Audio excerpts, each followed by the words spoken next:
Salam sejahtera, saya konsulan dengan nombor metrik T20201093853 akan membentangkan final year projek saya yang bertajuk Pengaruh Faktor Dalaman dan Faktor Luaran terhadap Pencapaian Akademi Mahasiswa-Mahasiswa Ekonomi dalam Pembelajaran Hybrid di Universiti Awam di Malaysia.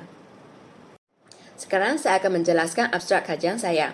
Kajian ini dijalankan untuk menentukan tahap pencapaian akademik, menaraikan faktor dalaman dan luaran yang dominan, dan menentukan pengaruh faktor dalaman dan luaran terhadap pencapaian akademik mahasiswa-mahasiswa ekonomi dalam pembelajaran hybrid di Universiti Awam di Malaysia. Kajian ini menggunakan pendekatan kuantitatif untuk menghasilkan data numerikal. Sampel kajian melibatkan 138 orang mahasiswa-mahasiswa ekonomi yang terdiri daripada Universiti Pendidikan Sultan Idris dan Universiti Malaysia Sarawak serta dipilih menggunakan kaedah persempelan kelompok. Beransur selidek yang menggunakan pengukuran 5 skala Likert sebagai instrumen. Data kajian akan dikumpul dan dianalisis menggunakan perisian SPSS. Hasil kajian menunjukkan faktor dalaman yang dominan adalah motivasi dengan nilai min 3.9, manakala faktor luaran yang dominan adalah sokongan sosial dengan nilai min 4.09. Kajian menunjukkan motivasi, sikap, kaedah pengajaran, sokongan sosial dan kestabilan kewangan mempunyai pengaruh yang signifikan iaitu P sama dengan 0 terhadap pencapaian akademik mahasiswa-mahasiswa ekonomi. Oleh itu, hasil kajian ini dijangka memberi implikasi dan cadangan kepada pelbagai pihak yang berkepentingan untuk meningkatkan pencapaian mahasiswa-mahasiswa ekonomi dalam pembelajaran dan berusaha mengatasi cabaran yang akan dihadapi. Seterusnya adalah pernyataan masalah. Menurut adenan 2022, pada tahun 2021 mempunyai seramai 17.613 pelajar atau 2.99% daripada keseluruhan 589.879 pelajar sedia ada yang telah dicatat sebagai tidak menamakan pengajian di Universiti Awam semasa pandemik COVID-19 yang disebabkan oleh masalah kesihatan, isu peribadi, gagal peperiksaan dan gagal mendaftar. Menurut Mohamad dalam berita harian 2023, peralihan pembelajaran hybrid ini memerlukan tahap motivasi diri yang tinggi dan disiplin dalam diri sendiri sesetengah pelajar. Namun, kekurangan interaksi bersama dengan rakan sekelas dan pensyarah, kekurangan struktur pembelajaran serta masalah teknikal sentiasa memberi kesan kepada kualiti pembelajaran. Maka objektif bagi kajian ini adalah menentu tahap pencapaian akademik, menaraikan faktor dalaman dan luaran yang dominan, dan menentu pengaruh faktor dalaman dan faktor luaran terhadap pencapaian akademik mahasiswa ekonomi dalam pembelajaran secara hybrid di Universiti Awam di Malaysia. Berikut adalah 3 persoalan kajian.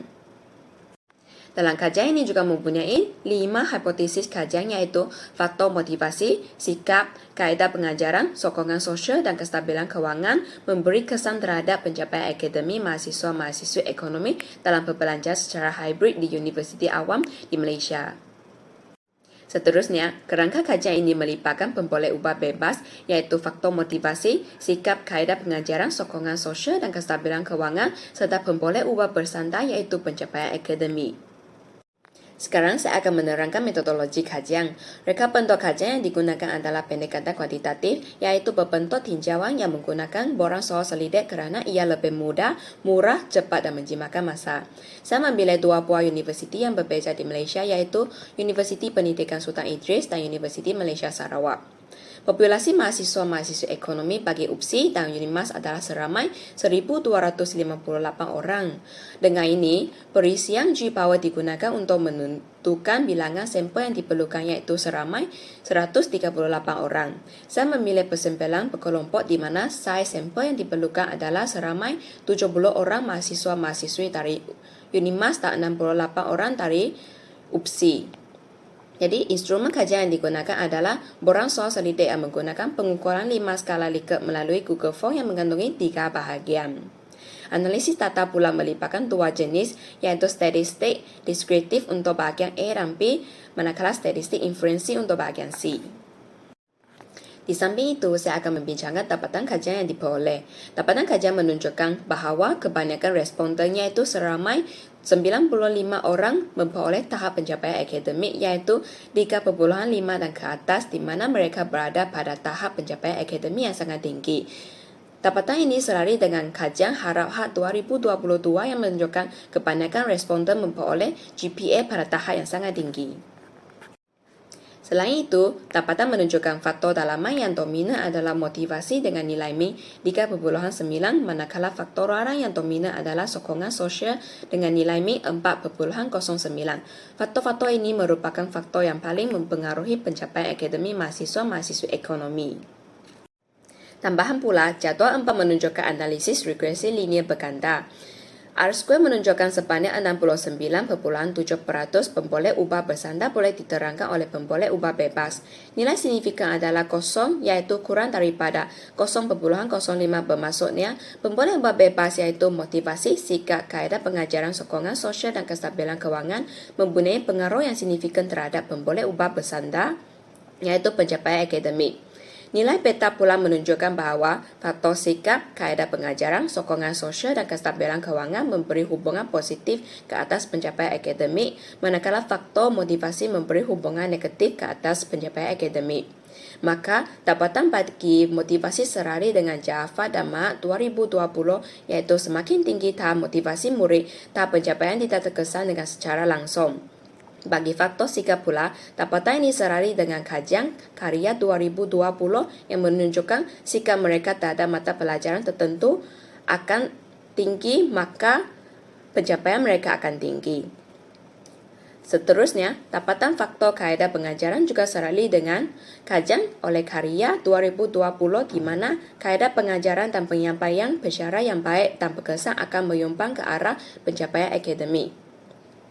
Tambahan pula, dapatan sokongan sosial pula selari dengan kajian oleh Ismail 2019 menyatakan bahawa ahli keluarga boleh membantu pelajar dalam pencapaian subjek ekonomi dari segi dorongan, bimbingan dan sokongan. Akhirnya, dapatan faktor kestabilan kewangan selari dengan kajian He 2015 yang menunjukkan pendapatan ibu bapa tinggi dapat memberikan kewangan yang stabil kepada mahasiswa. Seterusnya, implikasi untuk mahasiswa. Kajian ini dapat memberi implikasi kepada mahasiswa di mana meningkatkan motivasi dan sikap mereka serta menyadari kepentingan kaedah pengajaran yang berkesan. Interaksi positif dan sokongan oleh ahli keluarga dapat membentuk suasana pembelajaran yang kondusif. Bicara juga amat penting dalam menghasilkan suasana pembelajaran yang menarik dengan merancang kaedah pengajaran yang berkesan. Kajian ini juga mempunyai 5 limitasi dari segi bilangan responden, jumlah universiti, masa keputusan yang dikaji, dan faktor-faktor yang diambil kira dalam kajian ini adalah terhad. Secara kesimpulannya, faktor motivasi, sikap kaedah pengajaran, sokongan sosial, dan kestabilan kewangan mempunyai pengaruh yang signifikan terhadap pencapaian akademik mahasiswa-mahasiswa ekonomi dalam pembelajaran secara hybrid di Universiti Awam di Malaysia. Implikasi yang digariskan dapat meningkatkan kesedaran tentang usaha berbagai pihak dalam membantu mahasiswa-mahasiswa bagi mengenal pasti faktor-faktor dan mencari penyelesaian untuk meningkatkan pencapaian akademik. Jadi itu sahaja daripada saya. Sekian, terima kasih.